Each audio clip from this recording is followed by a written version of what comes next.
আবার বাইনা কিসের? আর বাইনা হয়ে গেল। সব জানার পরে দুটা গজুয়াকে সোমবারের দিন পাঠিয়ে দিয়েছে। কেতে এসে কইছে দিন ধরতে এসি, তোর বাপ ধরতে এসিস রে শালা হারামি শালা। দিন ধরতে এসেছি, কি যা দিন ধরবে? আগে থেকে যে জানি যে আমরা 21 তারিখে বিয়ে হবে, তো তুই দিন ধরতে এসেছিস মানে কি দিনটাকেই পালিয়ে যাচ্ছিল? এ কামিনার জন্য ওই লোকটাকে আবার একটা মুরগা মেরে আর 100টি রসগোল্লা এনে খাওয়াইতে হলো। সাঁঝভোর খাইলো, ট্যাপরা হয়ে খেয়ে দিয়ে গেছে। আর যাওয়ার বেলা তখন কি করছে, দিন ধরে আইনু কি বার তো করে 21 তারিখ হবে, তা আগে থেকে যে 21 তারিখ হয়ে আছে ভাই। আচ্ছা, এটা রেওয়াজ এদেশের মাটিতে আছে। আপনি রেহাই পাবেন এই রেওয়াজ থেকে? কেউ রেহাই পাবে না। আবার বলেন, আপনাকে বলছি, দুটা ওই মাওলানা না মাওলানা না আমি চিনতে পারছি না, এ দুটা তো মাওলানা। হ্যাঁ, এরাকে বলেন রাবিয়া আসলামী, একদম পাকা সাহাবী, 22 বছরের বয়সের তরতাজা নওজোয়ান, রসুলের খিদমত করে। রসুল একদিন বলছে বিয়ে করবি না রে? তখন বলছে আপনার খিদমতের চাইতে ভালো কাজ দুনিয়াতে আর কি আছে যে আমি বিয়ে করবো? 7 দিন পরে আবার রসুল বলছেন আওয়ালা তাতাজাওয়াজা, বিয়ে করবে না?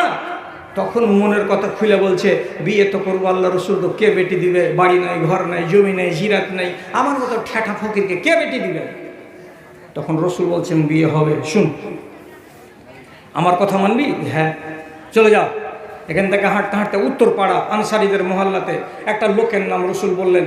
তারপরে বলছেন যা ওখানে যে সালাম দে, আর সালাম দেওয়ার পরে বলবি আমাকে রাসূলুল্লাহ পাঠাইলেন আপনার বেটির সঙ্গে আমার বিয়ে পড়িয়ে দেন।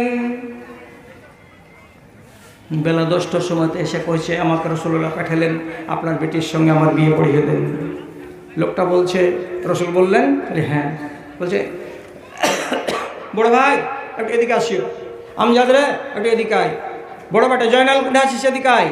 4-5 লোককে গলিতে ডেকেলে ছেলেটাকে মাঝখানে বসিয়ে দিয়ে বলছে তোরা সাক্ষী থাক, এই ছেলেটাকে রাসূলুল্লাহ পাঠিয়েছেন আমার মুরজিনার সাথে বিয়ে দেওয়ার জন্য, আমি আমার মুরজিনার সঙ্গে এই ছেলেটার বিয়ে দিয়ে দিলাম। হ্যাঁ, হয়ে গেল বিয়ে। আপনারা মনে মনে খালি খুশখুশ করছেন, মোহর কই হ্যাঁ, তো মূলবি কই হ্যাঁ, তো খুদবা কই হ্যাঁ। আল্লাহর কসম ঝগড়া লাগাইয়েন না, আমি ঝগড়া লাগা মূলবি নয়। খুদবা যদি নাও থাকে বিয়ে হয়ে যাবে, মোহর যদি আলোচনা না হয় বিয়ে হয়ে যাবে। আপনার বেটিকে যদি সকালবেলাতে আমি 65 বছরের বদরুদ্দ জেসে বলি আপনার বেটিকে আমি বিয়ে করব, আর আপনি যদি 4 দোকানে 2টা লোকের সামনে খালি কয়ে দেন দিয়ে দিনু আপনার বেটি আমার স্ত্রী হয়ে যাবে। যদি অন্যায় কথা বলি তো দড়ি তৈরি করে থাকেন, কোন গাছে লটকাবেন আমাকে। একদম যায় বিয়ে হয়ে গেল, বাড়ি মসজিদ চলে এলো, আর মসজিদ আসার পরে মুখটা ভারী করে বসে আছে।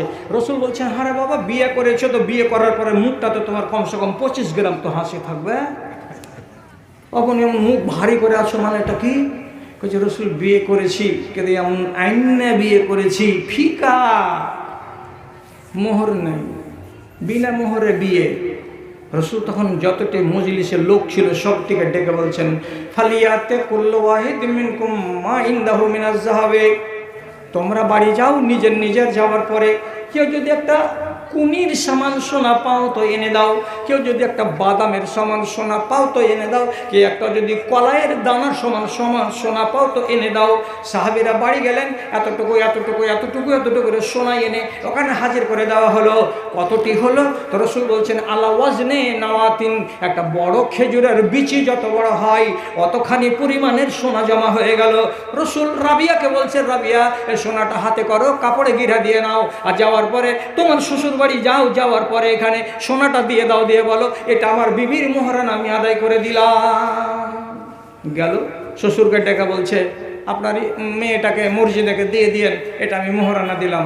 শ্বশুর খালি খিলখিল করে হাঁসছার আগিনার দিকে গেছে।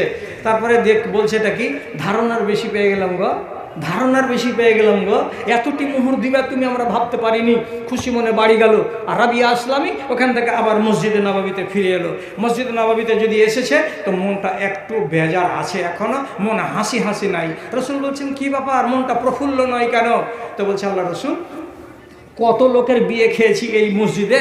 তো বিয়ে করে কোনো মানুষ যদি বউ বাড়ি আনে তো বউয়ের সঙ্গে মুলাকাত হয়, সোহাগরাত হয়, তো তারপরের দিন করে কি খুশি হয়ে গ্রামবাসীকে সাধ্য অনুযায়ী খানা খাওয়ায়, দুয়া নেই, এটাকে বলে ওয়ালিমার দাওয়াত।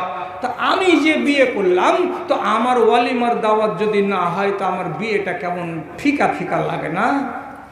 তো রসুল বলছেন সবই পূরণ করে নিবি তুই, ঠিক আছে। বাসা রাজুলান এলা আয়েশাতা, একটা লোককে নবীজি বলছেন এরে আমার বিবি আয়েশার কাছে যা, ওকে যে বল তোর কাছে যা দানা আছে তাড়াতাড়ি দিয়ে দে। নবীজি বলে পাঠালেন।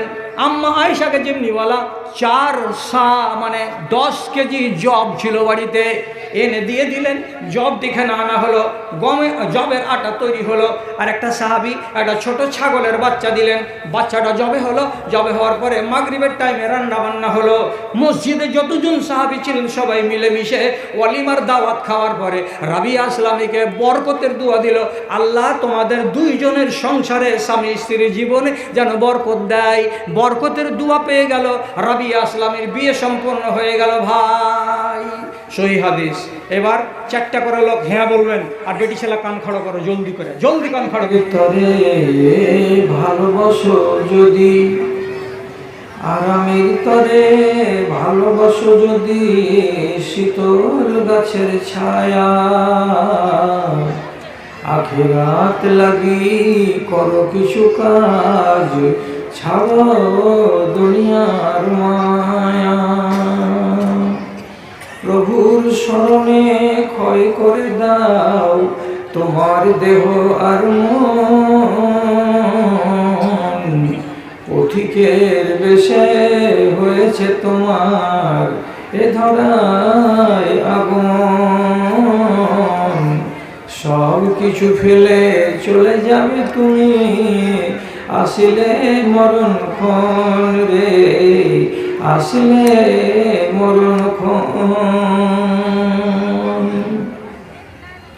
সাঁঝ সকালে এত ছুটাছুটি কেন বা কিসের নেশায়, সম্বল কিছু করো না জোগাড়, বসে আছো কার আশায়, বসে আছো কার আশায়।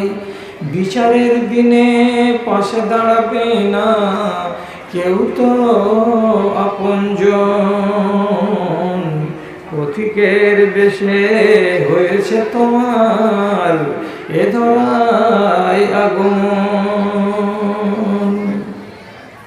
শূন্য হাতে এসেছিলে ভবে, শূন্য হাত চলে যাবে। ধন আর জন গাড়ি আর বাড়ি সবই পড়িয়া রবে রে, সবই পড়িয়া রবে। ছেলেরা তোমায় কবরে শোয়াবে, পরায় বস্ত্র সাদা কাফন, পথিকের বেশে হয়েছে তোমার এ ধরায় আগমন। সব কিছু ফেলে চলে যাবে তুমি, আসিলে মরণক্ষণ,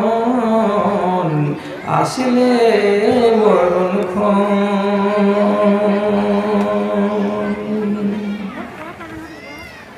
শ্রদ্ধেয় সভাপতি সাহেব, সমবেত এই এলাকার বিভিন্ন প্রান্ত থেকে, বিভিন্ন গ্রাম থেকে, পাড়া থেকে, মহল্লা থেকে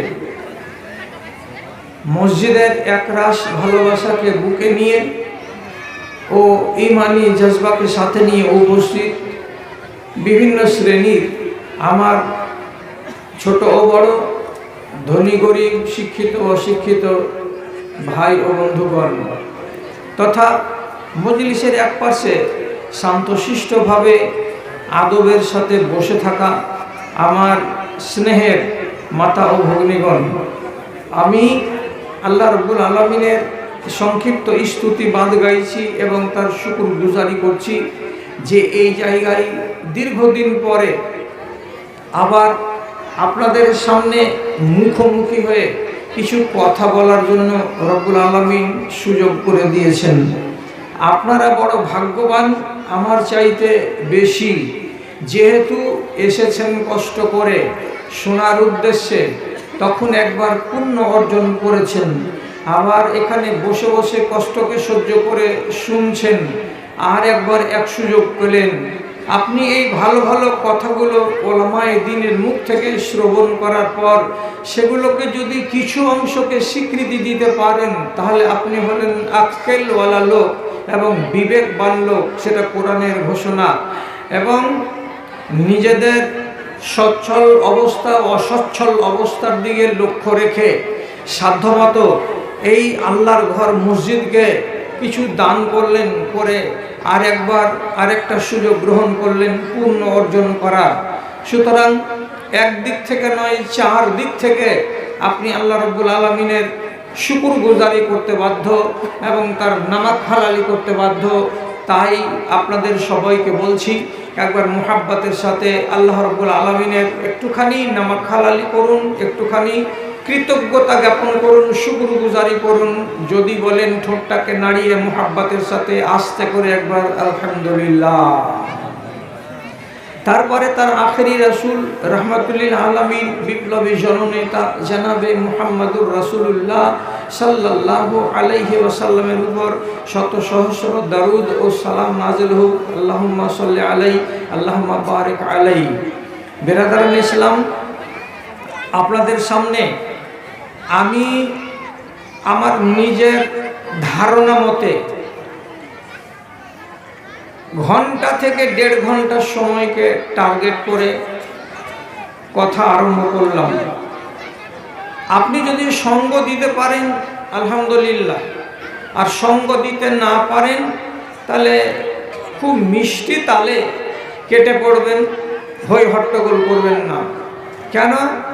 যে আমি যে কথাগুলো আপনাদের সামনে বলতে যাচ্ছি সে কথাগুলো সত্যি সত্যি সহি হাদিস এবং আল্লাহর কিতাব থেকে আপনাকে আমি শোনাবো এবং বিষয় ভিত্তিক কথা বলবো। আমি বিষয় থেকে বাইরে এদিক ওদিক যাব না। আমি আপনাদের সামনে আজকে সূরা হুজরাতের 14 নম্বর আয়াত পড়েছি। সে আয়াতটাকে সামনে করে আমি যে কটা কথা বলছি, আপনার দিমাগের কাছে একটা জিজ্ঞাসা চিহ্ন যাবে এবং সেই জিজ্ঞাসার জবাব আপনি তলাশ করবেন। আমি আপনাকে ওই জিজ্ঞাসার জবাব দেব না। সেটা হলো এই, আল্লাহ তাআলা স্পষ্ট করে একদল লোকের কথা উল্লেখ করে বলছেন, যেই লোকগুলো নবীজির খেদমতে এসে ধরুন রবিবারের দিন কলমা পড়লো, কি বলে? আশহাদু আল্লা ইলাহা ইল্লাল্লাহ ওয়া আশহাদু আন্না মুহাম্মাদান আবদুহু ওয়া রাসূলুহু। এই কলমা পড়ে নিতে গেলে একটা মানুষ মুসলমান হয়ে যায়। এবার কলেমা পড়লো রবিবারের দিন, সোমবারের দিন গত হলো, মঙ্গলবারের দিন গত হলো, চায়ের দোকানে বসে গল্প করছে আর 10টা ভাইয়ের সামনে। এই কে গল্প করছো রে? এত কথা বলছো কেন? কথা বলিও না, কথা বলিও না। কি গল্প করছে? ওখানে আরো 10 জন লোক আছে। তো বলছে আমরা এই 3 জন লোক রবিবারের দিন গেছিলাম নবীজির কাছে, আর যাওয়ার পরে ওইখানে আমরা মুমিন হয়ে বাড়ি চলে এসেছি। ভাষা বুঝতে পারলেন? মুমিন হয়ে বাড়ি এসেছি। আগে ছিলাম মূর্তি পূজক, আজকে 3 দিন হলো রাসূলুল্লাহর কাছে এই কলমা পড়েছিলাম, পড়ার পরে মুমিন হয়ে গেছি। আজ থেকে আমরা কলমা পড়ে দিয়ে দাবি করছে কি যে মুমিন হয়ে গেছি। এই দাবিটা কতখানি যুক্তিযুক্ত? আল্লাহ তাআলা আসমান থেকে আয়াত নাযিল করে নবীজিকে বলছেন, হে নবী, এই লোকগুলোকে একটু বুঝিয়ে দেন। কি বুঝাবো? তখন এই আয়াতটা আসছে। কি আয়াত? যদি মুখে একবার বলো লা ইলাহা ইল্লাল্লাহ মুহাম্মাদুর রাসূলুল্লাহ, এই আয়াতটা পড়তে গেলে একটা মানুষ মুসলমান হয়। ওকে মুসলমান বলো, নিজেকে বলো আমি মুসলমান হয়ে গেছি, এটা ঠিক, কিন্তু খবরদার নিজেকে বলিও না আমি মুমিন হয়ে গেছি, আমরা মুমিন হয়ে গেছি, এই কথাটা বলা ঠিক নয়। মুমিন কেন বলছো? তো মুমিন কবে বলবো? মুমিন বলতে পাবো না? বলছে পাবে। কখন মুমিন বলবে? মুমিন বলার জন্য শর্তটা কি আল্লাহ তাআলা দিচ্ছেন? ইন তুতিউল্লাহ ওয়া রাসূলাহু লা ইয়ালিতকুম মিন আমালিকুম শাইআ। শর্ত দেখুন, যদি তোমরা এই লা ইলাহা ইল্লাল্লাহ পড়ে নেওয়ার পর দুটো কাজ করতে পারো। কি দুটো কাজ? যেগুলো কথা আল্লাহ রাব্বুল আলামিন বিধি নিষেধ হিসেবে তোমাদেরকে দিয়েছেন, সেটাকে যদি মেনে নিতে পারো, যেগুলো কথা আল্লাহ রাব্বুল আলামিনের নবী তোমাদের সামনে বিধি বিধান হিসাবে দিয়েছেন, সেগুলোকে যদি মেনে নিতে পারো, তাহলে পরে তুমি নিজেকে বলবে মুমিন। আর যতক্ষণ পর্যন্ত আল্লাহ এবং তার রাসূলের কথাকে মানতে পারবে না, ততদিন পর্যন্ত নিজেকে মুমিন বলবে না, ততদিন পর্যন্ত তোমরা মুমিন হতে পারবে না। আল্লাহর এবং আল্লাহর রাসূলের কথাকে মেনে নিতে হবে, তাহলে আমাকে মুমিন বলা যাবে। এবারে আপনি বলবেন, হাজী মৌলভী সাহেব সব যে মুসলমান মুসলমান মুসলমান করছে, তো এইটা কি যথেষ্ট নয়? আর তুমি আজকে বলছো মুমিন মুমিন মুমিন। তো আমরা একটু বিভ্রান্তিতে পড়লাম। বিভ্রান্তিতে পড়বেন না, মাথাটাকে খোলাসা করে নিন। সূরা আরাফের ভেতরে আল্লাহ তাআলা এই মুসলমানদের তিনটা কোয়ালিটি বর্ণনা করেছেন। তিন কোয়ালিটির মুসলমান এই মজলিসে আছে, ছেলে আর মেয়েদের মাঝখানে। কি কি তিন কোয়ালিটির? একগুলোকে আল্লাহ তাআলা বলছেন জালিমুন লিনাফসিহি। একগুলো মুসলমান যারা নিজের নফসের উপরে জুলুম করে। নিজের নফসের উপরে জুলুম করা মানে কি? আল্লাহর সামনে আত্মসমর্পণ করেছি বলে আমি মুসলমান হয়েছি, তারপরেও সে নিজের নফসের উপরে জুলুম করে। এর মানে হলো আল্লাহর নাফরমানি করে, মাঝে মাঝে রাসূলের নাফরমানি করে। তাহলে নামাজও পড়ে, চুরিও করে, রোজাও রাখে, সুদও খায়, আবার দিন ধর্মের কাজে সাদকা দান খায়রাত এগুলো করে। আর যদি ফাঁক পেয়ে যায় হারাম দাওয়ার সাথে জড়িয়ে টাকা ইনকাম করে নেয়। তাহলে এর ভেতরে দুটো জিনিস আছে। একদিকে দিন ধর্মেরও কাজ করে, আর আরেক দিকে কি করে? যেগুলো হারাম সেগুলোকে করে যায়। তাহলে এই মানুষটাকে আল্লাহ তাআলা বলছেন এক নম্বর কোয়ালিটির, এটা হলো মুসলমান। আপনি এই রকম যদি আচরণের লোক হন, তাহলে আপনাকে বলা যাবে আপনি একজন মুসলিম।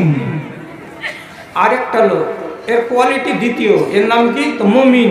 মুমিন কাকে বলে? তো বলছে যে লোকটা ঈমানটা ছোট হোক সেটাও কথা, কিন্তু জীবনে আল্লাহর আদেশকে অমান্য করে না, আল্লাহর নিষেধকে জীবনে কোনো দিন করতে যায় না, সেখান থেকে দূরে সরিয়ে রাখে। নমাজ পড়ে, বেশি বেশি করে পড়ে না, কোনো রকম ফরজটা আদায় করে, নফলের ধার ধারে না। রোজা করে তো ফরজটা করে, কিন্তু নফল রোজার ধার ধারে না। সাদকা যদি দেয় তো 2-4 পয়সা দিল, বাকি মালগুলোকে রেখে দিল, ওসব দিতে গেল না সম্পূর্ণ। যদি জাকাত লাগে তো দিল 500 টাকা, লাগবে তাকে 5000 টাকা, কিন্তু দিল অল্প করে দিয়ে বাকিকে হজম করে রেখে দিল। এইরকম লোকটা, যেই লোকটা নফল করে না কিন্তু ফরজকে ছাড়ে না, আর ফরজ যদি করে তো অল্প অল্প করে করে, জান বাঁচা করে করে, তাহলে এই লোকটার নাম হলো মুমিন। নামাজ পড়ি, দান খায়রাত করি, বেশি বেশি করি না। নামাজ বেশি পড়ো, পড়ি না। তাহাজ্জুদ পড়ো, পড়ি না। 5 নামাজ 4 নামাজ পড়ো, পড়ি না। মাগরিবের আজানের পরে মসজিদে 2 রাকাত সুন্নাত পড়ো, পড়ি না। তাহলে নফল নামাজ আমার কাছে নেই, এমন পর্যন্ত তোকে বলছি সুন্নাতে মুআক্কাদা 12 রাকাত, মনে হলে তো পড়লাম, না হলে চলে গেলাম। তাহলে এই মানুষটা হারাম কাজে, চুরি করি না, ডাকাতি করি না, রাহাজানি করি না, পরনিন্দা করি না, সুদ খাই না, মদ খাই না, ধান্দাবাজি করি না। তো তাহলে মানুষটা হলো হারামকে বর্জনকারী এবং আল্লাহর আদেশকে পালনকারী, কিন্তু এর ভেতরে নফল বলে কোনো জিনিস নেই, শুধু ফরজগুলো আছে। এই মানুষটার নাম হলো মুমিন।